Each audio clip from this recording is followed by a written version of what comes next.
அப்போஸ்தலர் 15ஆம் அதிகாரம் 7ஆம் வசனத்திலிருந்து 11ஆம் வசனம் வரைக்கும் இருக்கிற வேத பகுதிக்குள்ளாக எருசலேம் கவுன்சில்ல பரிசேயர்கள் மூலமாக எழுப்பப்பட்ட கேள்விகளுக்கு, தர்க்கங்களுக்கு பதில் சொல்கிற வண்ணமாக முதலாவது பேதுரு பேச ஆரம்பிக்கிறான். அதுதான் இந்த வேத பகுதிக்குள்ளே அடங்கியிருக்கிறது.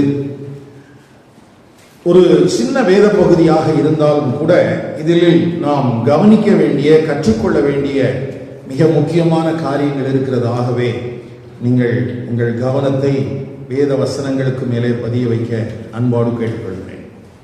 கவனிங்கள். இஸ்ரவேல் ஜனங்களுக்கு ஆண்டவர் சீனாய் மலையிலே வைத்து மோசையின் மூலமாக நியாயப்பிரமாணத்தை கொடுத்திருந்தார். இந்த நியாயப்பிரமாணம் அப்படிங்கிற ஒன்றை எல்லா காலங்களிலுமே இஸ்ரவேலர்கள் சரியாக புரிந்து கொள்ளவில்லை. இதை ஏன் நான் உங்களுக்கு சொல்றேன்னா, அவர்கள் சரியாக புரிந்து கொள்ளாததினால்தான் அன்றைய ஆதி திருச்சபைக்குள்ளே தவறான உபதேசங்கள் வந்தது.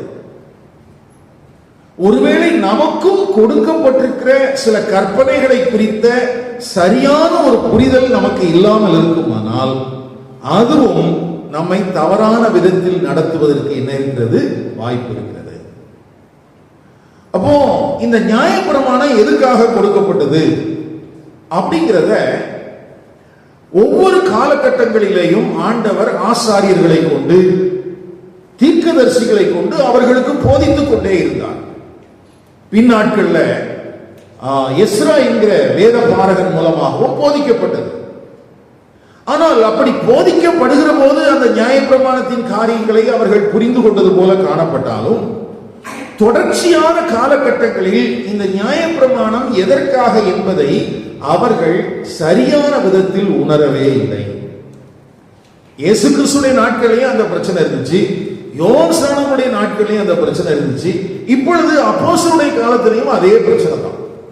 அப்ப நியாயப்பிரமாணம் அப்படின்னு சொல்லும்போது அது எதற்காக கொடுக்கப்பட்டது என்பதை அவர்கள் மறந்து விட்டதினால் அல்லது அதை அறியாமல் இருந்ததினால் அவங்க அதை வேறு விதமாக எடுத்துக்கொண்டார்கள். அவங்க அதை என்ன செஞ்சிட்டாங்க, வேறு விதமாக எடுத்துக்கொண்டாங்க.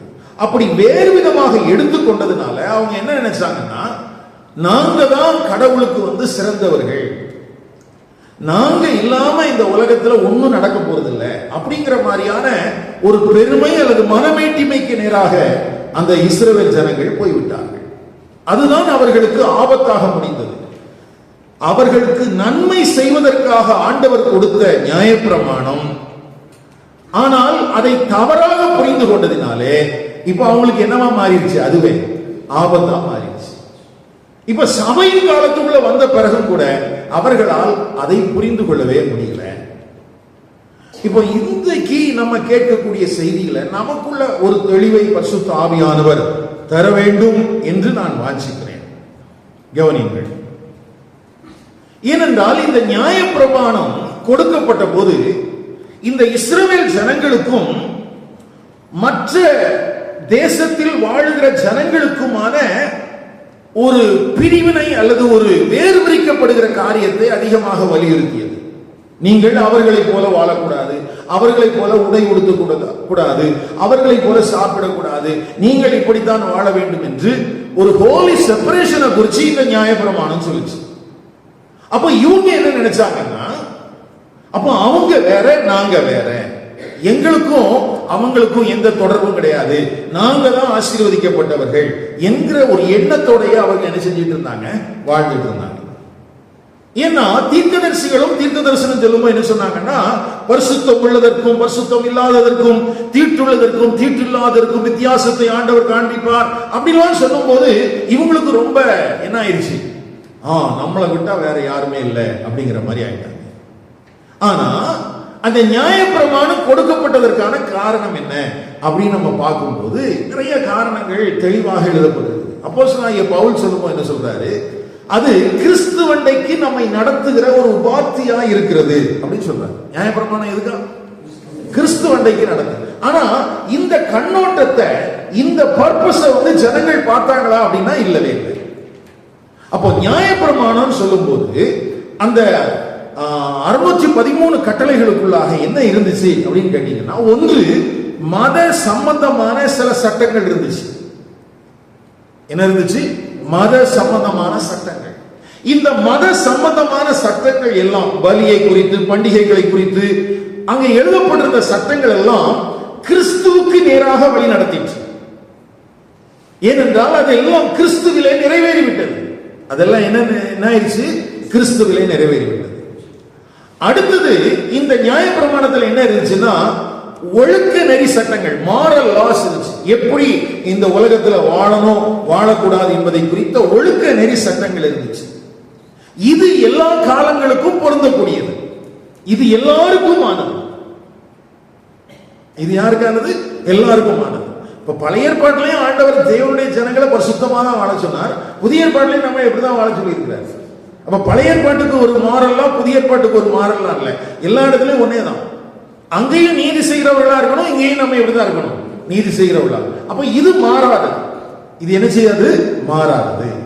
அடுத்து மூணாவதா, அவங்க குடியிருக்கக்கூடிய தேசத்துல அவங்க எப்படி வாழணும் அப்படிங்கிறதுக்கு சோசியல் லா, சமூக சட்டங்கள் இருந்துச்சு. இப்போ ஒருத்தன் விவசாயம் பண்றான், விவசாய நிலத்துக்குள்ள ஒரு மாடு வந்துருச்சுன்னா என்ன பண்ணணும்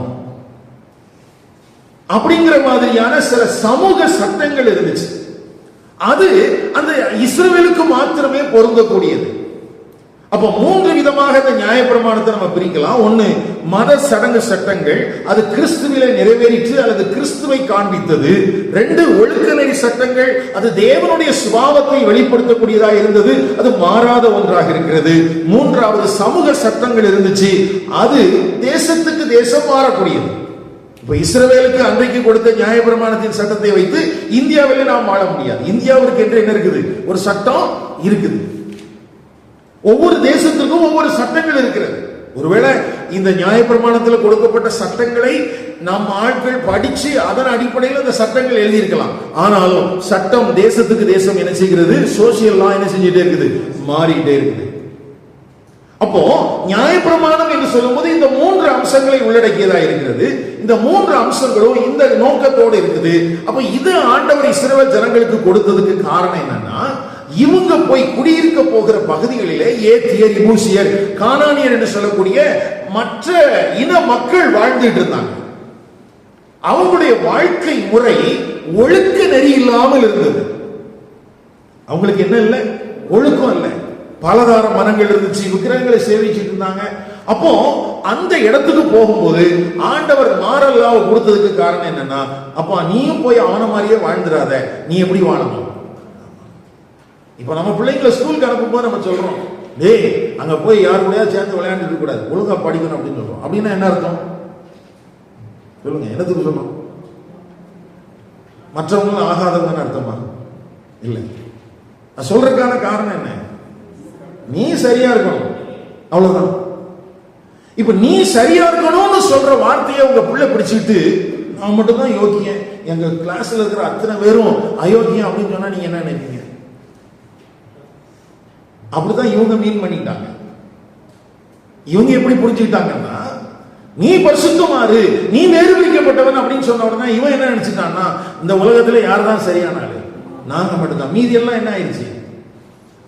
அப்போ ஒரு நோக்கத்திற்காக கொடுக்கப்பட்ட நியாயப்பிரமாணத்தை இஸ்ரவேல் ஜனங்கள் என்ன செஞ்சிட்டாங்க? தவறாக புரிந்து கொண்டார்கள். இது மட்டும் இல்லாம ஆண்டவர் கொடுத்த இந்த நியாயப்பிரமாணம் இல்லாம பாரம்பரியமான சில சட்டங்களும் அவங்க வச்சிருந்தாங்க. வாய்மொழியில மித்ராஷ், மிஷ்னா அப்படின்னு சொல்லிட்டு, தல்முத் அப்படின்னு சொல்லக்கூடிய சில பாரம்பரியமான கட்டளைகளையும் அவங்க என்ன செஞ்சிருந்தாங்க? வச்சிருந்தாங்க. பாரம்பரியமான கட்டளைன்னா என்ன? இப்ப எக்ஸாம்பிளுக்கு இப்ப கடத்தெருவுக்கு போறாங்கன்னு வச்சுக்கோங்க. கடத்தெருவுல போனா எல்லா மக்களும் இருப்பதற்கு வாய்ப்பு இருக்கு. இஸ்ரவேலர்களும் இருப்பாங்க, இஸ்ரவேலர் எல்லாரும். அப்ப அவங்க என்ன தொட்டுட்டாங்க அப்படிங்கிறதுனால வீட்டுக்கு வந்தோன்னா குளிக்கிறது. வீட்டுக்கு வந்தோன்னா என்ன செய்யறது? குளிக்கிறது. அப்ப இப்படி வாய்மொழி சட்டங்களை இவர்கள் கடைபிடித்ததுனால இவனுக்குள்ள என்ன தோணுச்சுன்னா, அவனை தொட்டா நான் குளிக்கிறேன்னா அவன் அசுத்தமானவன், நான் யாரு? சுத்தமானவன். அப்போ இந்த மாதிரி இவர்களுக்குள்ள இந்த நியாயப்பிரமாணம் பாரம்பரிய காரியங்கள் எல்லாமே இவங்களுக்குள்ள என்ன வந்துருச்சு, ஒரு பெரிய பெருமையை கொண்டு, ஆவிக்குரிய பெருமையை கொண்டு வந்துருச்சு. பிறகு சாப்பிடும் போது எல்லாரும் தான் கை கழுகுறாங்க, இவங்களும் கை கழுகுறாங்க. ஆனா என்ன பண்ணுவானா, இவன் முழங்கால் வரைக்கும் என்ன செய்யும், முழங்கை வரைக்கும் என்ன செய்வானா, கை கழுவான. அதாவது மற்றவர்களை காட்டிலும் தாங்கள் விசேஷித்தவர்கள், மேன்மையானவர்கள் என்பது போல இவர்கள் இந்த சட்டங்களை வைத்துக் கொண்டார்கள். அப்ப இந்த மாதிரியான சட்டங்கள் இவங்களுக்குள்ள இருந்ததுனால, இந்த மாதிரியான எண்ணங்கள் இருந்ததுனால இவங்களை பொறுத்த வரைக்கும் மற்ற மக்களை இவர்களால் ஏற்றுக்கொள்ள முடிவதே இல்லை. இப்ப இன்னைக்குமே பாத்தீங்கன்னா நம்ம ஊர்ல ஒரு குறிப்பிட்ட மக்கள் இருக்கிறாங்க, கொஞ்சம் சதவீதம் தான் இருக்கிறாங்க. ஆனா அவர்களுக்கு நம்முடைய தேசத்தில் இருக்கிற மீதி இருக்கிற ஜனங்களை மனிதர்களாகவே பார்க்க முடிவதில்லை, இல்லையா? அவங்க என்ன சொல்றான், நாங்க தலையிலிருந்து வந்தவங்க, அதனால நாங்க மற்ற 140 கோடியை நாங்க கன்சிடர் பண்ணவே மாட்டோம், நீங்களா மனுஷங்களே கிடையாது அப்படிங்கிற மாதிரி அவன் ட்ரீட் பண்ணிட்டு இருக்கிறான்.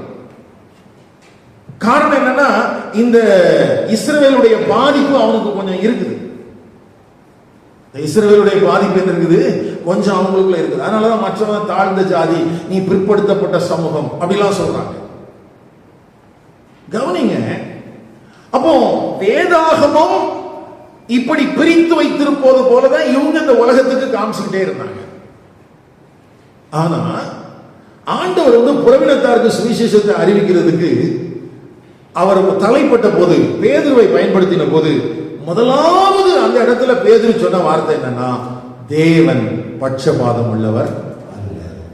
எனக்கு அந்த வசனம் ரொம்ப பிடிக்கும். ஏன் தெரியுமா, இவனுடைய பிரச்சனையே அதுதான். இவன் நினைச்சிட்டு இருந்தான் நான் ரொம்ப பெரிய ஆளு, அவன்லாம் ஒண்ணுக்குமே. ஆனா முதல்ல ஆண்டவர் என்ன சொன்னாருன்னா, தேவன் பட்சபாதம் உள்ளவர் அல்ல. அப்படின்னா இஸ்ரவேலர்கள் தான் தாங்கள் பெற்றிருந்த நியாயப்பிரமாணத்தின் அடிப்படையிலே தங்களை பெரியவர்களாகவும் மற்றவர்களை சிறியவர்களாகவும் எண்ணிக்கொண்டிருந்தார்கள். தேவனை பொறுத்தவரையில் எல்லாரையும் ஒரே போலதான் பார்த்துட்டு இருந்தார். தேவனை பொறுத்தவரைக்கும் இப்படிதான் இருந்தாரு. அப்ப இவர்களுடைய இந்த அறியாம தான் பெரிய ஒரு பிரச்சனையாவே இருந்துச்சு. அப்ப இதை உடைக்கிறதுக்காக மார்க் 7ஆம் அதிகாரத்திலையும் மத்தேயு 15ஆம் அதிகாரத்திலையும் இயேசு முதலாவது அவர் உயிரோட இருக்கும் போதே என்ன சொன்னார்னா, நீங்க புசிக்கிற ஆகாரம் உங்களை தீட்டுப்படுத்தாது, உன் இருதயத்துக்குள்ள இருந்தோ சிந்தைக்குள்ள இருந்தோ எழுப்புகிற காரியங்கள் தான் உன்னை என்ன செய்யும், தீட்டுப்படுத்தும். ஏன்னா இவனை பொறுத்த வரைக்கும் கோஷேர் என்கிற ஒரு உணவு வகைகளை நான் சாப்பிடுகிறேன், அதை சாப்பிடுறதுனால நான் சுத்தமானவன் நினைச்சிட்டு இருந்தான். நாங்க இதை சாப்பிட மாட்டோம், அதை சாப்பிட மாட்டோம், இதை மட்டும் தான் சாப்பிடுவோம், அதுதான் தேவன் எங்களுக்கு கொடுத்திருக்கிறார், நாங்க எல்லா கடையிலையும் வாங்கி சாப்பிட மாட்டோம், அதனால நாங்கள் பரிசுத்தமானவர்கள் நினைச்சிட்டு இருந்தோம். இயேசு சொன்னாரு, அப்படி இல்லை, நீ சாப்பிடுற சாப்பாடு உன்னை என்ன செய்யாது, தேவனுக்கு உகந்தவனாக மாற்றாது. உன் இருதயமும் சிந்தையும் சுத்தமா இருந்தா மட்டும்தான் நீ யாரா இருந்தாலும் தேவனால் அங்கீகரிக்கப்பட முடியும். அப்போ இயேசு கிறிஸ்து சிலுவையில தன்னுடைய ரத்தத்தை சிந்துவதற்கு முன்பதாகவே இவங்களுக்குள்ள இருந்த தவறான புரிதலை உடைக்கிறதுக்கு முதல்ல அங்க சொல்றாரு. ஆனா ஒருத்தரும் கேட்ட மாதிரி தெரியல, ஒருத்தரும் கேட்ட மாதிரி சொல்லல. ஏன் இந்த பதில சொன்னாருன்னா, அங்க கொஸ்டின் எப்படி கேட்கிறாங்க, நாங்கெல்லாம் கை கழுவிட்டு சாப்பிடுறோம், உங்க சீஷர்கள் கை கழுவாங்களே சாப்பிடுறாங்களே. இப்ப நான் இப்படி பிரசங்கம் பண்றதுனால நீங்க யாரும் கை கழுவாம சாப்பிடணும்னு அர்த்தம் இல்லை, நான் அதுக்காக பிரசங்கம் பண்ணல. அன்னைக்கு அவங்களுக்குள்ள அப்படி ஒரு எண்ணம் இருந்துச்சு. சரியா, நம்ம எப்பவுமே தப்பான ரூட்ல தான் போவோம். பாஸ்டே சொல்ற கை கழுவாம சாப்பிடலாமா, இங்க டாபிக் அது இல்லை. ஒரு விஷயத்தை இவங்க என்ன பண்ணிட்டு இருந்தாங்க, செஞ்சிட்டு கை கழுவுறது தங்களுக்கு ஒரு பெருசு நினைச்சிட்டு இருந்தான். அப்பதான் இயேசு சொன்னார், இல்லப்பா நீ சாப்பிடுறதெல்லாம் அப்படியே வெளியே வந்துட போகுது, அது ஒண்ணு என்ன செய்யாது, தீட்டுப்படுத்தாது. இப்படி சொன்னாருன்னா என்ன அர்த்தம், அப்போ லேவியராகமத்தில் சொல்லப்பட்டிருக்கிற எதை சாப்பிடணும் எதை சாப்பிடக்கூடாதுன்னு சொல்லப்பட்டிருக்கிற உணவு பதார்த்தங்கள்லாம் அங்கேயே அடிபட்டு போயிடுச்சு. அங்கே என்ன செஞ்சிருச்சு, நீ என்ன வேணாலும் என்ன செஞ்சுக்கலாம். ஆனா நம்மால இப்பவும் உட்கார்ந்து இந்த கறி சாப்பிடலாமா அந்த கறி சாப்பிடலாமா டிபேட் வச்சுட்டு இருக்கிறாங்க. இப்ப யூதர்களுக்கு அடுத்த பிரச்சனை எங்க இருக்குன்னா சபைக்குள்ள இருக்குது. நமக்கு எதுக்கு சொன்னாருன்னு தெரியல. அவர் எதற்கு சொன்னார் என்பதை விட்டுவிட்டு நாம சில காரியங்களை கற்பனை பண்ணி வச்சுக்கிட்டு இங்கேயும் நமக்கு என்ன பிரச்சனைனா நாங்கள் சிறந்தவர்கள் அப்படிங்கிற ஒரு பெருமைக்கு நேராகத்தான் நம்மளை கொண்டு போறோமே ஒழிய நமக்குள்ள மனத்தாழ்மையே வரமாட்டேங்குதுங்க இல்லையா? நம்ம வெள்ளை சட்டை போட்டோம்னா வெள்ளை சாரி கொடுத்தாச்சுன்னா பிறகு பக்கத்தில் இருக்கிறவங்க மனுஷனாவே தெரியுது இல்லை.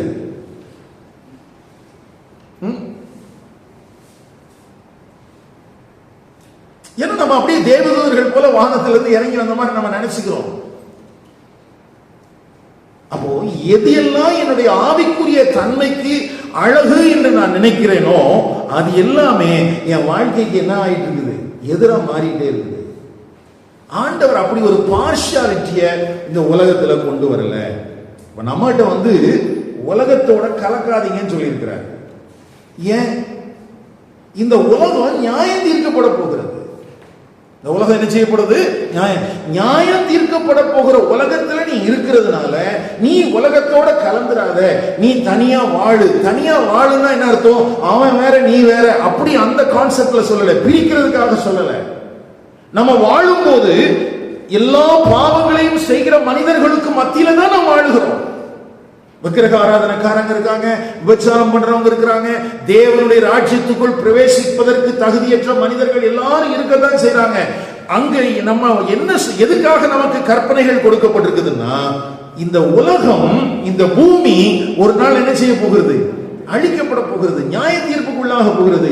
அந்த நியாய தீர்ப்பிலிருந்து நீ தப்ப வேண்டும் என்பதற்காகத்தான் உன்னை பரிசுத்தமாய் வாழச் சொல்கிறாரே ஒழிய அவனை காட்டிலும் நீ பெரியவங்கிறதுக்காக அல்ல. ஏன்னா என்னை பரிசுத்தமா வாழ சொல்றது மட்டும் இல்ல, பரிசுத்தமா வாழ வேண்டிய நான் அந்த ஜனங்களுக்கு சுவிசேஷத்தை அறிவித்து அவர்களையும் தேவனுடைய ராஜ்யத்துக்குள்ளே சொந்தமாக்கி கொள்ள வேண்டிய ஒரு பெரிய தேவை இருக்குது. இது ஒருவேளை இந்த இடத்துல ஏதாவது ஒரு ராங் அண்டர்ஸ்டாண்டிங் எனக்குள்ள வந்துச்சுன்னா, நான் தனியா வாழ்றேன்னு காட்டுக்குள்ள போய் தனியா உட்கார்ந்துகிட்டு சுவிசேஷம் அறிவிக்க வேண்டிய வேலையை நான் விட்டுருவேன். இன்னைக்கு நிறைய கிறிஸ்தவர்களுக்கு அதுதான் நடக்கிறது. நீங்க வெளி தேசத்துல பாத்தீங்கன்னா, குறிப்பாக ஆஸ்திரேலியாவில், அமெரிக்காவில் எல்லாம் ஒரு கூட்ட மக்கள் பொது ஜனங்களை விட்டு தங்களை அந்நியப்படுத்தி கொண்டு வாழுகிறார்கள். அவங்க இன்னும் கரண்ட் யூஸ் பண்றது இல்ல, செல்போன் யூஸ் பண்றது இல்ல. கரண்ட் இல்லைன்னா பிறகு செல்போன், அதாவது வாகனங்களை பயன்படுத்துறது இல்ல. இன்னும் ஒரு 100 வருஷத்துக்கு முன்னால, அது ஒரு 200 வருஷத்துக்கு முன்னால ஜனங்கள் எப்படி வாழ்ந்தாங்களோ அப்படித்தான் இன்னைக்கும் அவங்க என்ன செஞ்சிட்டு இருக்காங்க, வாழ்ந்துட்டு இருக்காங்க. கடையில போய் ஒரு பொருள் வாங்க மாட்டான், எல்லாம் இவனே விவசாயம் பண்ணி இவனே எல்லாம் விளைய வச்சு அதை ஸ்டோர் பண்றதுக்கு தனியா ஒரு ரூம். நல்ல கவனிங்க, அவங்களை பொறுத்த வரைக்கும் அவங்க என்ன நினைக்கிறாங்கன்னா, நாங்க ரொம்ப பரிசுத்தமா வாழ்றோம். ஒருவேளை இருக்கலாம், ஆனா உன்னை நம்பி கொடுத்த வேலையை நீ செய்யலையே. நீங்கள் புறப்பட்டு போய் சகல தேசத்தாருக்கும் சுவிசேஷத்தை பிரசங்கிகள் சொன்னாரே, அதை நீ செய்யலையே. அப்போ ஒரு விஷயத்தை நம்ம தவறாக புரிந்து கொள்ளும் போது நம்முடைய பொறுப்பை நாம் என்ன செஞ்சுக்கிறோம், மறந்து விடுகிறோம். அப்போ ஆண்டவர் இந்த உலகத்தில் என்னை பரிசுத்தமாய் வாழ சொன்னது, நீதியாய் வாழ சொன்னது, நான் தனியா ஒரு ரூம் அடைச்சிட்டு உட்கார்ந்துட்டு இருக்கிறதுக்காக அல்ல. நான் எங்கே இருந்தாலும் சக மனிதர்களை நேசித்து அவர்களோடு உறவாடி அவர்களும் இந்த தேவனுடைய ராஜ்யத்திற்கு சொந்தமுள்ளவர்களாக, நீதியுள்ளவர்களாக, பரிசுத்தமுள்ளவர்களாக வாழ வேண்டும் என்பதுதான் அவசியமே ஒழிய நான் தனியான ஒரு நபர் என்பதற்காக அல்ல.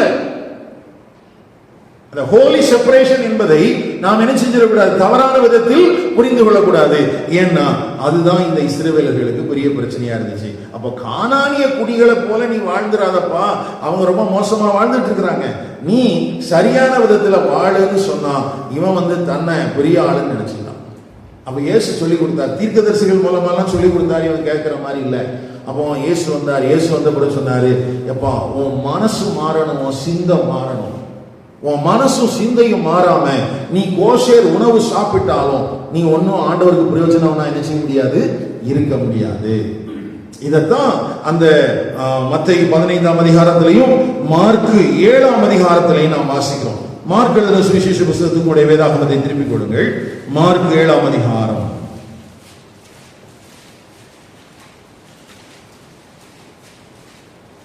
3ஆம் வசனம் 4ஆம் வசனம் வாசிங்க. முன்னோர்களின் பாரம்பரியத்தை கைக்கொண்டு அடிக்கடி கை கழுவினால் ஒழிய சாப்பிட மாட்டார்கள். இவங்க அடிக்கடி என்ன செஞ்சுட்டே இருப்பாங்க? கை கழுவிட்டே இருப்பாங்க. அடுத்தது, கடைகளுக்கு வரும்போதும் ஸ்நானம் பண்ணாமல் சாப்பிட மாட்டார்கள். அப்படியே செம்புகளையும் கிண்ணங்களையும் செப்பு குடங்களையும் மனைகளையும் கழுவுவதும் அல்லாமல் வேறு அநேக ஆசாரங்களையும் கை கொண்டு வருவார்கள். ஆமா, இதுதான் நான் உங்களுக்கு ஏற்கனவே சொன்னேன். அப்ப இப்படிதான் அவங்க வாழ்ந்துட்டு இருந்தாங்க. இதெல்லாம் யார் சொல்லி? எதுக்காக? ஐயா, சுத்தமாக இருப்பது தவறு அல்ல, ஆனால் நான் சுத்தமாக இருப்பதினால் நான் தலையிலிருந்து வந்தவன் என்று நினைக்க கூடாது. இல்லையா? நான் வெங்காயம் சாப்பிட மாட்டேன், பூண்டு சாப்பிட மாட்டேன், அதனால நான் மேல இருந்து வந்தவன் சொன்னா, பூண்டும் வெங்காயம் தான் உன்னை தகுதி உள்ளவனா மாற்றுதானே. இயேசு என்ன சொல்றாருன்னா, அப்படி இல்லப்பா, நீ பூண்டு சாப்பிட்டாலும், நீ வெங்காயம் சாப்பிடாம இருந்தாலும், அல்லது பூண்டு சாப்பிடாம இருந்தாலும், உன் இருதயத்துல, உன் சிந்தையில அக்கிரம சிந்தை இருக்குமானா அதனால ஒரு பிரயோஜனமும் இல்லை. அப்போ இத அப்படியே பேசிட்டே வரும்போதுதான் பாருங்களேன், அதே அதிகாரம் 15ஆம் வசனம். மனுஷனுக்கு புறம்பே இருந்து அவனுக்குள்ளே போகிறது ஒன்றும்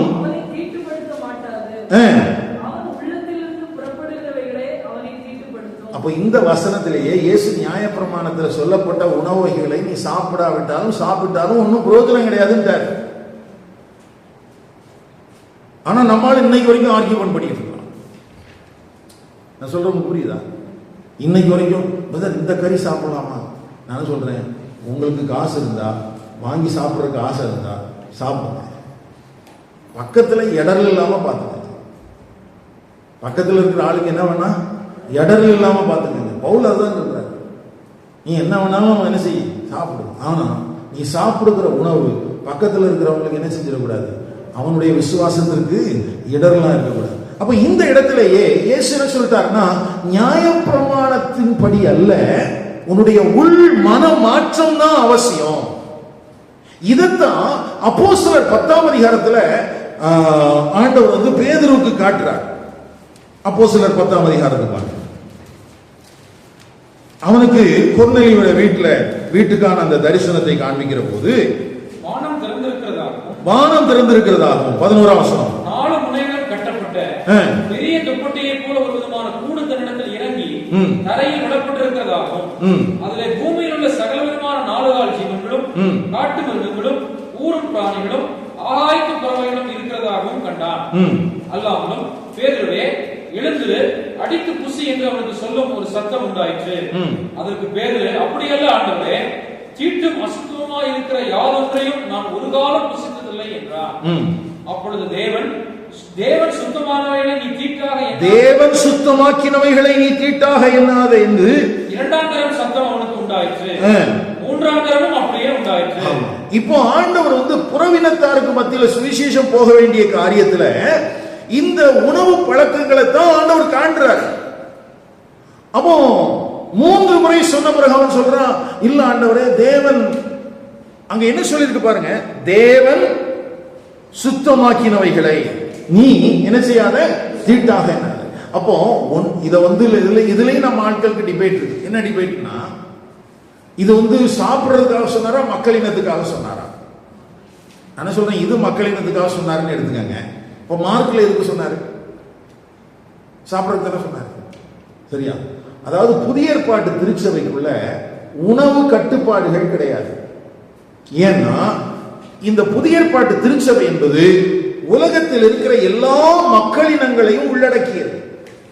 இங்கே பல கலாச்சாரங்கள் இருக்குது, பல மொழிகள் இருக்குது, பல வகையான உணவு பழக்கங்கள் இருக்குது, உடை பழக்கங்கள் எல்லாமே வித்தியாசமானது. ஆண்டவர் வந்து இங்க உணவு பழக்கங்களுக்கெல்லாம் புதிய ஏற்பாட்டு திருச்சபைக்குள்ள கட்டுப்பாடு வைக்கல. ஒவ்வொரு இடத்திலும் ஒவ்வொரு விதமான மக்கள் ஒவ்வொரு விதமான உணவுகளை சாப்பிடுகிறார்கள். அவர்கள் சாப்பிடுகிற உணவு எதுவோ அதன் அடிப்படையிலே அவர்கள் சுத்தம் அசுத்தம் என்று நாம் தீர்மானிக்க முடியாது. அவர்கள் இருதயமும் சிந்தையும் தான் மாற்றப்பட வேண்டியது அவசியம். அதற்கு தான் சுவிசேஷம். அதற்கு தான் சுவிசேஷம். இப்ப நம்ம ஊர்ல ஜிப்பா வேஷ்டி போடுறாங்க ஆண்கள். இப்ப அதுக்காக நம்ம சுவிசேஷம் அறிவிக்க போற எந்த ஊருக்கு போனாலும் ஜிப்பா வேஷ்டி தான் போடணும்னு சொல்ல முடியுமா? அது சாத்தியமாகுமா? இப்ப நம்ம ஊர்ல சாரி கட்டுறாங்க, இதேதான் எல்லா ஊர்லயும் நீங்க போடணும் அப்படின்னு நம்ம சொல்ல முடியுமா? முடியாது. அப்ப வெளி தோற்றத்தின்படியான ஆடையோ அவர்கள் புசிக்கக்கூடிய ஆகாரமோ அதன் அடிப்படையில் அல்ல நாம் தேவனுடைய ராஜ்யத்திற்குள்ளே வருவது. அப்ப இதை இயேசு தெளிவா சொல்லிக் கொடுக்கிறார். இங்க இவனுக்கு காண்பிக்கப்பட்ட தரிசனத்தில் சொல்லப்பட்டிருக்குது. அப்போ நீ தீட்டானவர்களாக எண்ணிக்கொண்டிருக்கிற, நீ தீண்டத்தகாதவர்களாக எண்ணிக்கொண்டிருக்கிற யாரையும் நான் பரிசுத்தமாக்கி இருக்கிறேன். யார் பரிசுத்தமாக்கி இருக்கிறார்? தேவன் சொல்றார், நான் பரிசுத்தமாக்கிட்டேன். நீ தேவன் பரிசுத்தமாக்கினவர்களை நீ என்ன செய்யாத? ஆமா, தீட்டுன்னு சொல்லாத. அப்போ இவ்வளவு தெளிவான விதத்தில் கர்த்தருடைய வார்த்தை புதிய ஏற்பாட்டு திருச்சபைக்கு எழுதி தந்திருக்கிற போதிலும் அன்றைக்கு இருந்த யூதர்களுக்கு மாத்திரமல்ல, இன்றைக்கும் தங்களை யூதர்களாக நினைத்துக் கொண்டிருக்கிற சபைக்குள்ள இருக்கிற ஒரு கூட்டத்துக்கு என்ன நினைப்பு இருக்குன்னா, நான் வசதி அவன் தீண்டத்தகாதவன். அதனாலதான் சபைக்குள்ள ஜாதி வருது. அதனாலதான் என்ன வருது? சபைக்குள்ள ஜாதி வருது. ஐயா, தேவன் ஒரு மனிதனை சுத்தமாக்கின பின்பு அதை அசுத்தம் என்று சொல்வதற்கு யாருக்கு உரிமை இருக்கிறது? அப்போ ஒரு பேசிக்கான அண்டர்ஸ்டாண்டிங்கே இல்லாம இன்னைக்கு திருச்சபை இருக்கிறது ரொம்ப ஆபத்தானது. பாருங்க, இப்போ 15ஆம் அதிகாரத்துக்கு வாங்க, நம்ம பிரசங்க வசனத்துக்கு வருவோம். 7ஆம் வசனம். மிகுந்த தர்க்கம் உண்டா. என்ன தர்க்கம் வருது? புறவினத்தார் நியாய பிரமாணத்தை கைக்கொள்ள வேண்டும், அவர்களும் விருத்த சேதனம் பண்ண வேண்டும், அவர்கள் யூதர்களாக மாறின பின்புதான் என்ன செய்யணும். அப்படின்னா என்ன அர்த்தம்னா, யூதர்களை போல நீ உடை உடுத்து, யூதர்களை போல உணவு வகைகளை நீ சாப்பிடு, அதுக்கு பிறகுதான் நீ என்ன செய்ய முடியும்? கிறிஸ்தவனாக மாற முடியும். அப்போ ஒரு மனுஷன் கிறிஸ்தவனா மாறணும்னா முதல்ல யாரா மாறணுமா? ஆமா. அப்படி ஒரு தர்க்கம் நடந்துட்டு இருக்கும் போதுதான் பேதுரு எழும்பி நின்று அவர்களை நோக்கி, சகோதரரே, நீங்கள் அறிந்திருக்கிறபடி என்னுடைய வாயினாலே சுவிசேஷ வசனத்தை கேட்டு விசுவாசிக்கும்படி தேவன் அநேக நாட்களுக்கு முன்னே உங்களில் ஒருவனாகிய என்னை தெரிந்து கொண்டார். ஆமா, இங்க பவுல் அட்ரஸ் பண்ணும்போது சொல்றான், எப்பா நான் இத பேசுறதுக்கு காரணம் தேவன் என்னை இந்த ஊழியத்திற்காக தெரிந்து கொண்டார். ஏன்னா என்னுடைய கரங்களில் தேவன் பரலோக ராஜ்யத்தின் திறவுகோல்களை தந்தார். அப்போ அவர் கொடுத்த அதிகாரத்தின்படி நான் சுவிசேஷத்திற்கான விசுவாசத்தின் கதவுகளை திறப்பதற்கு தேவன் என்னை பயன்படுத்தினார். அப்போஸ்தலர் 2ஆம் அதிகாரத்துல பேதுரு பிரசங்கம் பண்ணார். அடுத்தது அப்போஸ்தலர் 8ஆம் அதிகாரத்துல பேதுரு, அப்போஸ்தலர் 10ஆம் அதிகாரத்துல பேதுரு.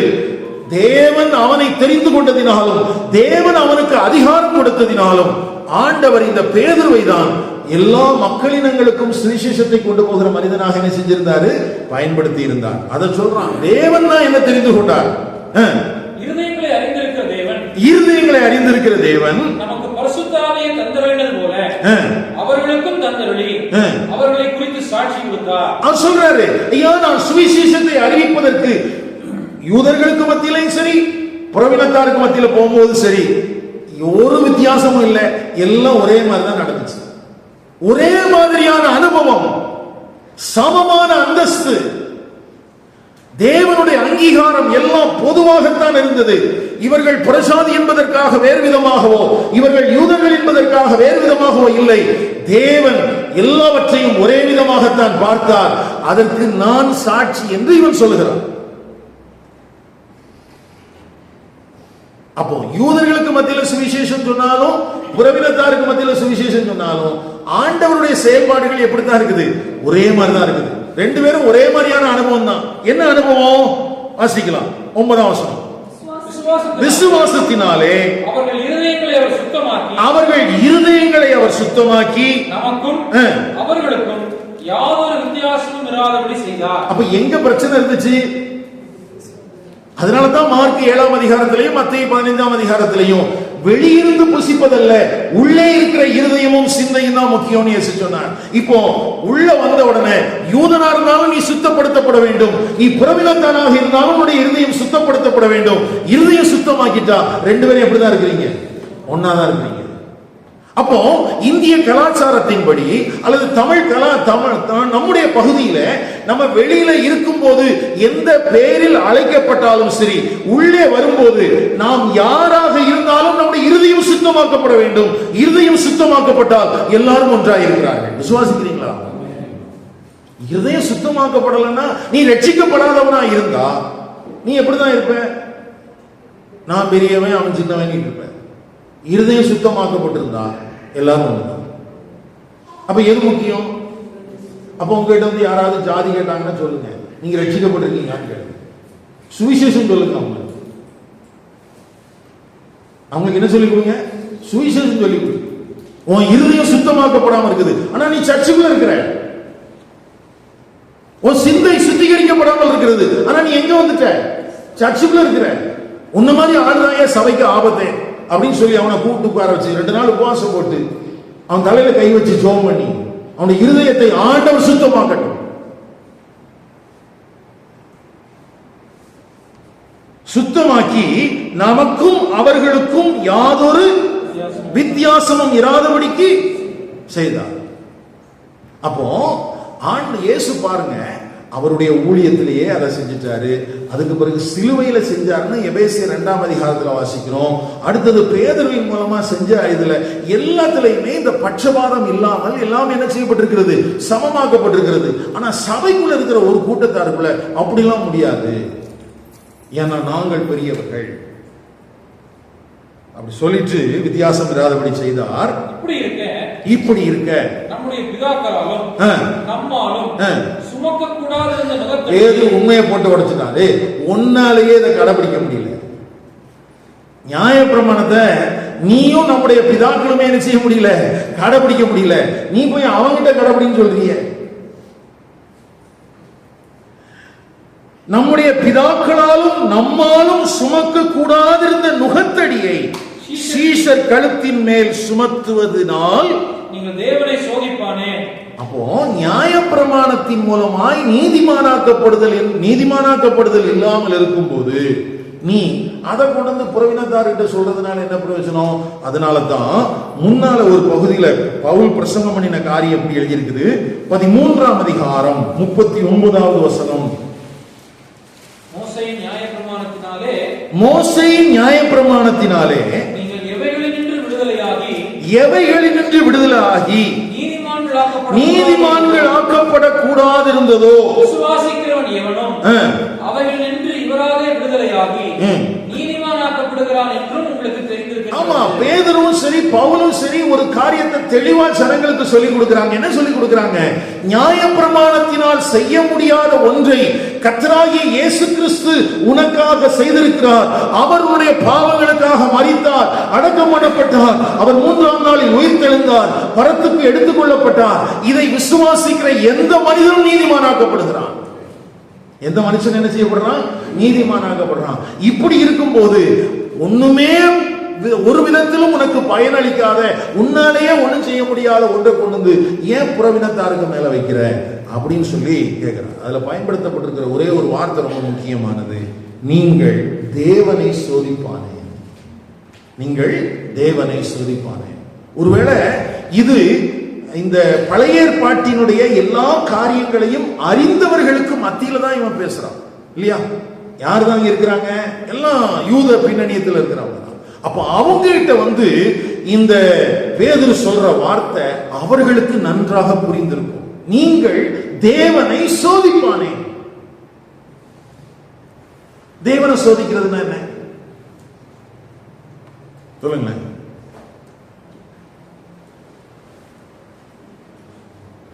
தேவனை சோதிக்கிறது என்ன?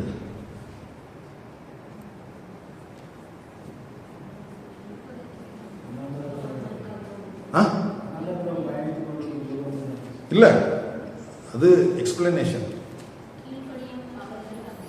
இல்ல. சொன்ன வார்த்தையை நம்பாமல் இருப்பது ஓகே, பக்கத்தில் ஓரளவுக்கு ஓகே. வேற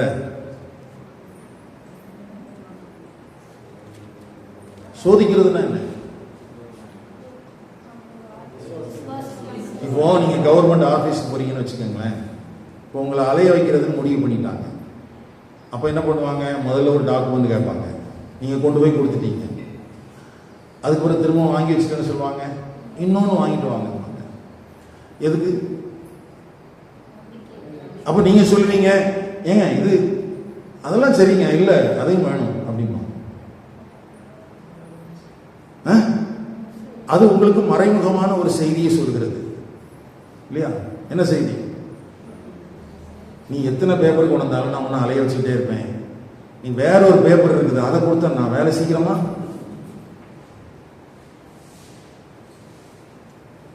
இது மனுஷர்களுக்குள்ள நடக்கிற காரியம், சரியா?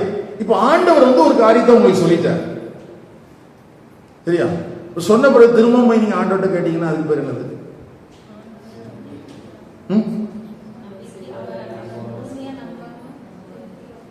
அதுக்கு பேர் தாங்க சோதிக்கிறது. இப்போ சீஷர்களுக்கு அவர் பிரதான கட்டளையில் என்ன சொல்லியிருக்காருன்னா, நீங்கள் புறப்பட்டு போய் சகல தேசத்தாரையும் சீஷராக்கி பிதா குமாரன் பரிசுத்தாவின் நாமத்தினாலே ஞானஸ்நானம் கொடுத்து நான் உங்களுக்கு கற்பித்தவைகள் எல்லாவற்றையும் கைக்கொள்ளும்படி அவர்களுக்கு உபதேசம் பண்ணுங்கள். இதோ உலகத்தின் முடிவு பரியந்தம் சகல நாட்களிலும் நான் உங்களோடு கூட சொல்லியிருக்காரா? இப்போ நீங்க ஊழியத்துக்கு ஒப்பு கொடுத்தாச்சு. இப்போ 3 நாள் உபவாசம். ஆண்டவரே எனக்கு ஒரு வாக்குத்தத்தத்தை தாரும். எதுக்கு?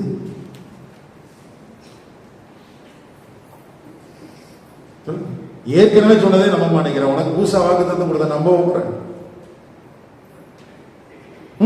ஒரு அடையாளத்தை காண்பிக்க மாட்டேன். என்ன அடையாளம்?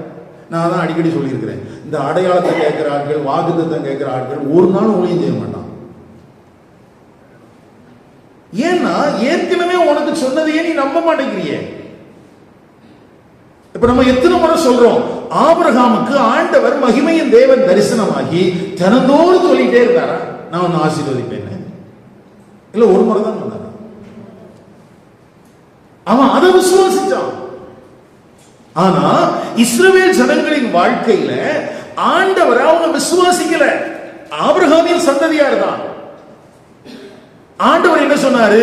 நீ போ, நான் உனக்கு முன்னால போய் அங்க இருக்கிற எல்லா ஜாதிகளையும் சுரத்தி விட்டுருவேன், நான் உன் கூட இருப்பேன் அப்படி சொன்னாரா? ஆனா இவங்களுக்கு என்ன பிரச்சனை? வனாந்தரத்தில் என்ன பிரச்சனை வந்துச்சு உங்களுக்கு? சொன்னார செய்வாரா? தண்ணி இல்லையே, சாப்பாடு இல்லையே.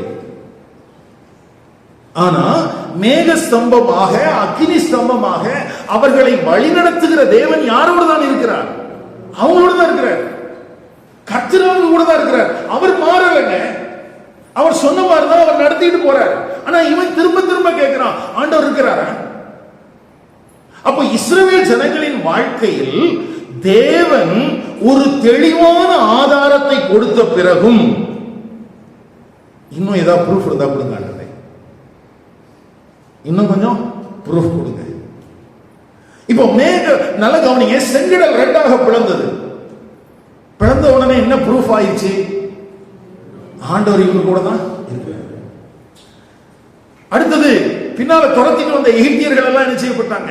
அழிக்கப்பட்டாங்க. அப்படின்னு ஆண்டவர் என்ன சொல்லி கொடுக்கிறாரு? சத்துருக்களின் கையில நான் அவனை என்ன செய்ய மாட்டேன், விட்டு கொடுக்க மாட்டேன். இப்ப அடுத்த ஒரு சூழல் வரும்போது இவங்களுக்கு என்ன தோணணும்? செங்கடலில் பிளந்த தெய்வம், செங்கடலில் சத்துருக்களை அழித்து போட்ட தெய்வம் இனி வருகிற காலங்களிலும் என்னை பாதுகாக்கவும் என்னை பராமரிக்கவும் அவர் வல்லமையுள்ளவராக இருக்கிறார் அப்படின்னு சொல்லி அவங்க நினைச்சிருக்கணும். ஆமாவா? இப்ப கசப்பான தண்ணீர் இவங்க என்ன பண்ணாங்க? இப்ப தண்ணி இல்ல, என்ன பண்ணாங்க? அப்போ வேதத்துல ஒவ்வொரு கடின சூழல்களை இஸ்ரவேல் ஜனங்கள் சந்திக்க சந்திக்க என்ன கேட்டுட்டு இருந்தாங்கன்னா, ஆண்டவரே நீங்க எங்க கூட தான் இருக்கிறீங்களா?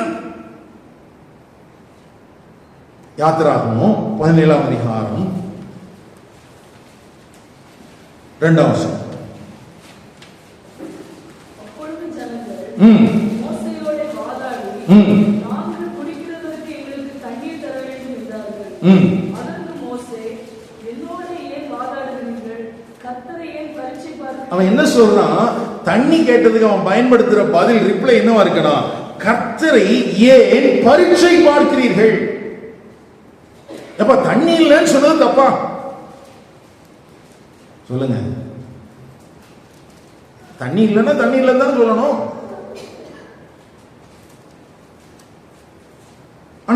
சொல்றான், ஏன் சோதிக்கிறீங்கிறானே. இப்ப நம்ம அப்படி பார்த்தா இப்ப நம்ம வாழ்க்கையில தினமும் சோதனை தான் இல்லையா? கணவன் மனைவிக்குள்ள சண்டை வந்துச்சுன்னா அது வரைக்கும் ஏற்ற துணையாக இருந்தது, அப்போ என்னமா மாறிடுது? ஆண்டவரே, ராஜன் மட்டும்தான் வாய் தருகிறார், ஆண்டவரே நீர் தான் இந்த துணையை தந்தீரா, அல்லது நான் தான் முந்திரி கொட்ட மாதிரி ஏதாவது அவசரப்பட்டு இதையா செஞ்சுட்டேனா? இதே மனுஷன் தான் ஜெபம் பண்ணும்போது சொன்னான், கர்த்தாவே நீ தந்திருக்கிற துணைக்காக ஸ்தோத்திரம். இப்போ எக்ஸ்ட்ரா ப்ரூஃப் தேவைப்படுது, நான் தான் உனக்கு வாழ்க்கை துணை கொடுத்தேன்னு ஆண்டவர் என்ன செய்ய வேண்டியிருக்கு? திரும்ப சொல்ல வேண்டியிருக்குது. ஏன்னா இப்ப சூழல் மாறிடுச்சு. அப்போ நீங்க ஒவ்வொரு முறையும் தேவன் தந்ததாக சொன்ன ஒன்றை கேள்வி கேட்கும் போதெல்லாம் யாரை சோதிக்கிறீர்கள்? தேவனை சோதிக்கிறீர்கள். இப்போ அங்க தண்ணி இல்லைன்னு சொன்னாங்க, அங்க அதுக்கு அடுத்தாப்புல என்ன நடந்திருக்குது அப்படி பாருங்க. 7ஆம் வசனத்துக்கு வாங்க. வாதாடினது நிமித்தமும் கர்த்தர் எங்கள் நடுவில் இருக்கிறாரா இல்லையா என்று அவர்கள் கர்த்தரை பரீட்சை. இப்ப தண்ணியில மட்டும் நிக்கல, அவங்களுக்கு என்ன பிரச்சனை வந்துச்சுன்னா, உண்மையாகவே கர்த்தர் எங்க கூட இருக்கிறாரா இல்லையா மோசே? ஆனா உண்மையாவே இருந்தாரா இல்லையா? மேக ஸ்தம்பத்தினாலும் அக்கினி ஸ்தம்பத்தினாலும் அவர்களை நடத்தி வந்த தெய்வம் இப்ப நம்ம கூட ஆண்டவர் இருக்கிறாரா இல்லையா? வேற ஏன் வாதாடுறோம்?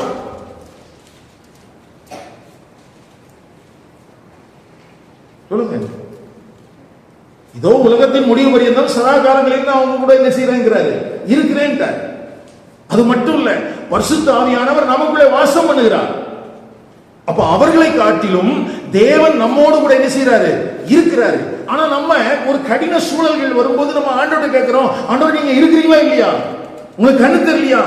நான் இவ்வளவு கஷ்டப்படுறேனே, இவ்வளவு நெருக்கப்படுறேனே, இவ்வளவு நிந்தைகள் வருகிறதே, இவ்வளவு அவமானங்கள் வருகிறதே. அப்போ நான் சூழல்களை பார்த்து தேவனிடத்துல முறையிட நான் என்ன செய்கிறேன்னு அர்த்தமா? ஆண்டவர் சோதிக்கிறதுன்னு அர்த்தமா? என்ன செய்யறேன்னு அர்த்தமா? நீ இருக்கிறீங்களா இல்லையா? அப்போ 40 வருஷமா அந்த முற்பிதாக்களுக்கு, இஸ்ரவேலின் முற்பிதாக்களுக்கு என்ன பிரச்சனைனா, ஒரு முறை அற்புதத்தை பார்ப்பான், ஆமா கர்த்தர் கூட தான் இருக்கிறார் அப்படின்னு நல்லா தண்ணி எல்லாம் குடிச்சிருவான். அடுத்தது ஆண்டவர் நம்ம கூட தான் இருக்கிறார் அப்படின்னு நல்லா சாப்பிடுவான். எல்லாம் செஞ்சுட்டு திரும்ப அடுத்தாப்புல பசி வந்த உடனே ஆண்டவர் திரும்பவும் கேட்பான், ஆண்டவரே நீங்க இருக்கிறீங்களா? காலையில எழும்பி ஜெபம் பண்றீங்களே, நீ என்ன கேட்கறீங்க? கர்த்தர் உங்களை நடத்தி கொண்டு போற பாதையில விசுவாசத்துல நீங்க அவரை நடத்துறீங்களா, அல்லது அவர்கிட்ட கேட்கறீங்களா, ஆண்டவரே நீங்க இருக்கிறீங்களா? ஆண்டவரே அப்படி திரும்ப திரும்ப நம்ம கேட்டோம்னா அவர் ஏதோ மாறுகிறவர் போலவும் நாம் ஏதோ உண்மையா இருப்பது போலவும் அர்த்தமாகி விடுகிறது. ஆனா வசனம் என்ன சொல்லுது? நேற்றும் இன்றும் மாறாதவராக இருக்கிறார். நான் கர்த்தர், நான் மாறாதவர். அப்ப அவர் ஒரு வார்த்தை சொன்னாருன்னா அவர் மாறுகிறது இல்ல, மாறுறதெல்லாம் யாருதான்? நம்ம தான். நம்ம மாறிட்டு இப்ப யார கேள்வி கேட்டுட்டு இருக்கிறோம்? அவர் கேள்வி கேட்டுட்டு இருக்கிறோம். இஸ்ரவேல் ஜனங்களுக்கு அதான் பிரச்சனை. அதனால மோசே சாகிறதுக்கு முன்னால அடுத்த தலைமுறை அந்த இஸ்ரவேல் ஜனங்கள், ஏன்னா இவங்கெல்லாம் இப்படி சோதிச்சு வனாந்தரத்துல செத்து போயிட்டான். இப்போ அடுத்த ஜெனரேஷன் தான் அவர் சொல்ற. உபாகமம் 6ஆம் அதிகாரம் 15ஆம் வசனம் 16ஆம் வசனம்.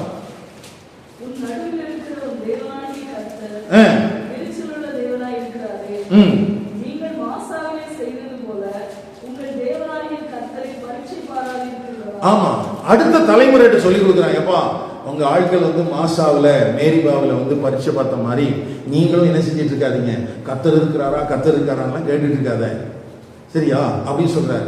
இததான் அப்போஸ்தலனாகிய பவுல் கொரிந்து சபைக்கு எழுதுறார். 1 கொரிந்தியர் 10ஆம் அதிகாரம்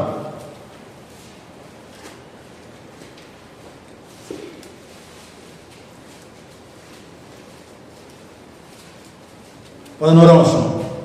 இதெல்லாம் திருஷ்டாந்தங்களாக அவர்களுக்கு சம்பவித்தது, உலகத்தின் முடிவு காலத்தில் உள்ள நமக்கு எச்சரிக்கை உண்டாகும்படி எழுதப்பட்டது. அப்ப நல்ல கவனிங்க, ஆண்டவர் ஒரு முறை நமக்கு திருவிழம் பற்றின காரியங்களை குறித்து திரும்பவும் நாம் ஆண்டவரிடத்தில் விசாரித்து கேட்க வேண்டிய அவசியம் இல்லை. அதை நாம் என்ன செய்யணும்? விசுவாசிக்கணும். அதை நாம் என்ன செய்யணும்? விசுவாசிக்கணும். இப்போ இந்த பதத்தை தான் பேதுரு அப்போஸ்தலன் யார்கிட்ட சொல்றான்? பரிசேயர்கிட்ட சொல்றான். நீங்கள் தேவனை சோதிப்பானேன் அப்படின்னா என்ன அர்த்தம்னா, பலமுறை யூதர்களுக்கும் புறவினத்தாருக்கும் நடுவாக பிரிவினை இல்லை என்பதை தேவன் திருவிழம் பற்றி இருந்தும் திரும்பவும் திரும்பவும் நீங்கள் கேட்டு தேவனை சோதிப்பது என்ன? அப்போ எந்த ஒரு விஷயத்தையும் ஆண்டவர் ஒரு முறை நமக்கு கற்றுக் கொடுத்த பிறகு, ஒரு முறை அந்த உண்மையை நமக்கு தெளிய வைத்த பிறகு, திரும்பவும் அகைன் நாம் போய் ஆண்டவரே எனக்கு ஒரு உறுதிப்பாடு தாங்க அப்படின்னு நம்ம கேட்டோம்னா நம்ம உண்மையாவே ஆண்டவரை நம்பல, ஆண்டவரை சோதிக்கிறோம்னு அர்த்தம். நான் சொல்ற புரியுதா? அப்போ நீங்க ஒரு காரியத்தை செய்வதற்காக சபைக்குள்ள வந்திருக்கிற நாம் எல்லாரும் கிறிஸ்துவனுடைய சீஷர்கள். கிறிஸ்துவின் சீஷர்களுக்கு கொடுக்கப்பட்டிருக்கிற வாக்குறுதிகள், பொறுப்பு எல்லாம் எல்லாருக்கும் பொருந்தும். அப்படி இருக்கும்போது நீங்கள் கிறிஸ்துவை பின்பற்றுவது உண்மையா இருக்கிற பட்சத்தில் உங்களுக்கு சொல்லப்பட்டிருக்கிற வாக்குத்தத்தங்களும் உண்மையாக இருக்கிறது. வாக்குத்தத்தங்கள் உண்மையா இருக்கிறது போலவே உங்களை நம்பி தேவனுடைய பொறுப்பும் உண்மையாக இருக்கிறது. அப்போ தேவனுடைய வார்த்தையை நம்பி உங்கள் பொறுப்புகளை நிறைவேற்றுவதற்கு நீங்கள் கடந்து போக வேண்டுமே ஒழிய, எனக்கு ஸ்பெஷலா எலியாவுக்கு கொடுத்த மாதிரி ஒரு அடையாளம் வேணும் அல்லது சவுலுக்கு கிடைச்ச மாதிரி ஒரு பரலோகம் திறக்கணும்னு சொன்னா நீங்க என்ன பண்றீங்க? நம்ம நினைச்சிட்டு இருக்கிறோம் நம்ம ஆண்டவர்கிட்ட கேட்டு தெளிவடைந்து நான் பலப்பட போறேன், நான் புறப்பட போறேன். நீ ஒரு நாளும் புறப்பட மாட்ட. இது புறப்படுவதற்கான லட்சணமே கிடையாது. இது அவிசுவாசத்தின் அடையாளம். இப்போ உங்க பிள்ளைகிட்ட ஏதாவது வாங்கிட்டு வர சொல்றீங்க, நான் புதினா மல்லி எல்லாம் வாங்கிக்கலாம். அது நல்லா எல்லாம் புரிஞ்ச மாதிரி கிளம்பி போகுது, சப்பல் போட்டு. அம்மா என்ன சொன்னீங்களா? அப்படி 4 டைம் கேட்டா நீங்க என்ன சொல்வீங்க? நீ போய் கிழிச்சது போதுமா, நானே போய்க்கிறேன். வாண்ட சொல்றதுக்கு நான் என்ன செஞ்சிருப்பேன்? பக்கத்துல கை வச்சுக்கோங்க. உங்க நிலைமையை அப்படித்தான். கேட்டு கேட்டு 60 வயசு ஆகி போச்சு. இனி என்னத்தை போய் செய்யறது? ஆதாரம் கேட்டு எத்தனை வருஷம் ஆயிடுச்சு? 60 வயசு ஆயிடுச்சு. இனி நான் தேவனுடைய ராஜ்யத்தில் போய் என்னத்தை செய்ய போறேன்? ஆனா பாட்டு மட்டும் ஆதாரம் நீர்தானையா டேப்பா. ஆனா அவன் வாழ்க்கையெல்லாம் ஆதாரம் கேட்டே முடிச்சு போச்சு. அப்போ இந்த இடத்துல பேதுரு அப்போஸ்தலன் சொன்ன அந்த வார்த்தை ரொம்ப எச்சரிப்பான வார்த்தை. ஆண்டவர் ஒரு முறை நமக்கு தெளிவான ஆதாரங்களை தந்த பின்பு அதை குறித்து திரும்பவும் நம்ம கொஸ்டின் பண்ணக்கூடாது. அவர் சொன்னதுதான். அவர் சொன்னது. அவர் நேரத்துக்கு தகுந்த மாதிரி மாறி எல்லாம் பேசிட்டு இருக்க மாட்டார். அவர் லஞ்சம்லாம் அவன்கிட்ட கேட்கல. கவர்மெண்ட் ஆபீஸ்ல திரும்ப ஒன்னு அலைய வைக்கிற மாதிரிலாம் அவர் அலைய வைக்க மாட்டார். ஒரு முறை நீ புறப்பட்டு போன்னு சொன்னாருன்னா புறப்பட்டு போதான். ஒரு முறை நான் உன் கூட இருக்கிறேன்னு சொல்லிட்டாருன்னா, நான் உன்னை விட்டு விலகுவதும் இல்லை, உன்னை கைவிடுவதும் இல்லை அப்படின்னு சொல்லிட்டாருன்னா, சீயோன்ல வைக்கப்பட்டிருக்கிற தொடர் அஸ்திவாரமாகிய கிறிஸ்துவின் மேலே ஒருவன் விசுவாசமாக இருந்தால் அவன் வெட்கப்படுவதில்லை, அவன் அசைக்கப்படுவதில்லை என்றால் அது வெட்கப்படுவதில்லை தான். அது மாறவே மாறாது. சூழல்கள் மாறலாம். சூழல்கள் சில நேரத்தில் எனக்கு சாதகமா இருக்கலாம், எனக்கு சாதகம் இல்லாமல் இருக்கலாம். ஆனா தேவன் மாறாதவர். அப்போ ஒவ்வொரு விஷயத்திலையும் நம்ம கவனிக்க வேண்டிய ஒரு பிரதானமான ஒரு பாடத்தை இந்த வேத பகுதிக்குள்ள பரிசுத்த ஆவியானவர் நமக்கு வைத்திருக்கிறார். நாம் தேவனை சோதியாதவர்களாக காணப்பட கர்த்தர் நமக்கு அனுகிரகம் பண்ணுவாராங்க. சொல்லிட்டு கடைசி அவர் எப்படி முடிக்கிறார் பாருங்க.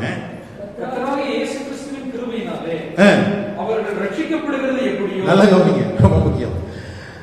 கர்த்தராகிய இயேசு கிறிஸ்துவின் கிருபையினாலே அவர்கள் ரட்சிக்கப்படுவது எப்படியோ, அதாவது புறவினத்தார் ரட்சிக்கப்படுவது போல யூதர்களான நாமும் ரட்சிக்கப்படுகிறோம். அவன் நினைச்சிட்டு இருந்தான், பரிசேயன் நினைச்சிட்டு இருந்தான் நம்மெல்லாம் யூதர்கள் பெரிய ஆட்கள். ஆனா பேதுரு அப்போஸ்தலன் சொன்னான், இல்ல, அவர்கள் எப்படி ரட்சிக்கப்படுகிறார்களோ அப்படித்தான் நாமும் ரட்சிக்கப்படுறோம். அப்ப யாருதான் முதல்ல?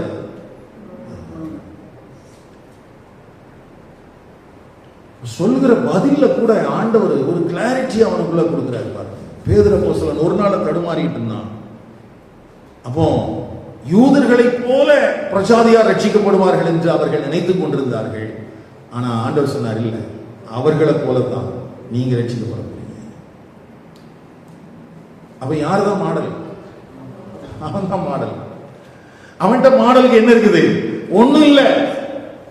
நியாய பிரமாணம் இல்ல, விக்கிரக ஆராதனை, பாவமான காரியங்கள், எல்லா அசுத்தங்களும் இருக்குது. ஆனா அவனையும் விசுவாசத்தினாலே கிருபையை கொண்டு ஆண்டவர் ரட்சிக்கிறார். அதே போல யூதனாகிய உன்னையும் அவர் என்ன செய்கிறார்? ரட்சிக்கிறார். இப்ப தகுதி என்ன இருக்குது? ஒண்ணுமே இல்லை. அப்போ தேவனற்றவன், காணியாட்சிக்கு புறம்பானவன், கிறிஸ்து அற்றவன் எப்படி தேவனுடைய ராஜ்யத்துக்குள்ளே வருகிறானோ அப்படிதான் யூதன் தேவனுடைய சபைக்குள்ள என்ன செய்கிறான்? வருகிறான். அப்படி இருக்கும்போது அவன்கிட்ட போய் நீ நியாயப்பிரமாணத்தை கை கொள்றன்னா அது எதுக்கு? அது அதனால ஒரு பிரயோஜனமே இல்லை. ஏன்னா அதை ஒன்னாலே ஃபுல்ஃபில் பண்ண முடியல. நீயே நிறைவேற்ற முடியாமல் இருக்கும் போது நீயே அதை கொண்டு வந்து அவன்கிட்ட திணிக்கிற.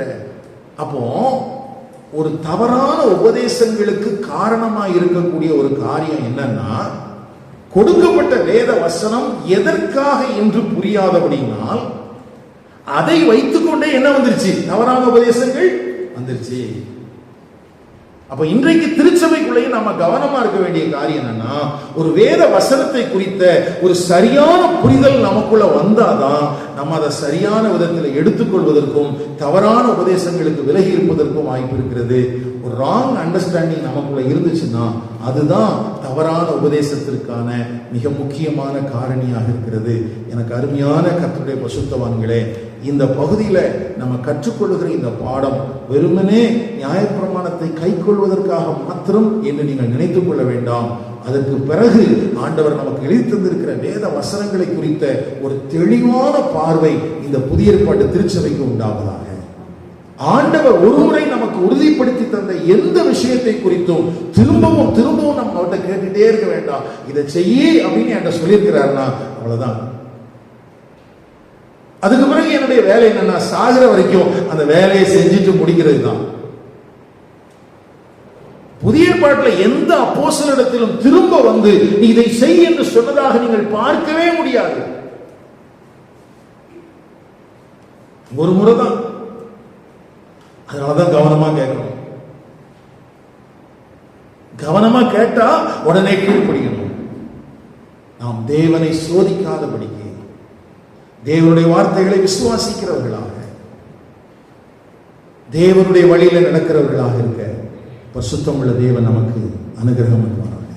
ஏன்னா இது சொன்ன பதில் யாருக்கு? அதான் தலைப்புல போட்டிருக்கு, கள்ள சகோதரர்களுக்கு பதில் அளிக்கப்படுகிறது.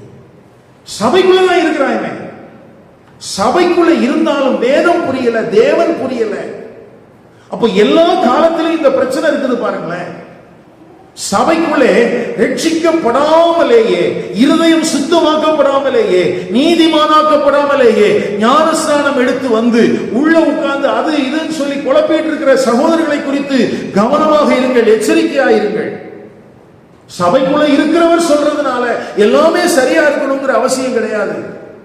ஒருவேளை உங்களுக்கு சொல்லக்கூடிய கள்ள சகோதரனா இருந்தால் என்ன பண்ணுவது? அப்ப சபைக்குள்ள உட்கார்ந்துட்டு இல்லைங்க அதெல்லாம் பார்த்துதான் ஆகணும்னு யாராவது சொன்னா சொல்லுங்க. உன் இருதயம் சுத்தமாக்கப்பட்டிருக்கா? இல்லைன்னா வா நம்ம 2 பேரும் ஜெபம் பண்ணுவோம். ஆண்டவர் உனக்கு நல்ல மனம் திரும்புதல் நினைச்சுட்டோம்.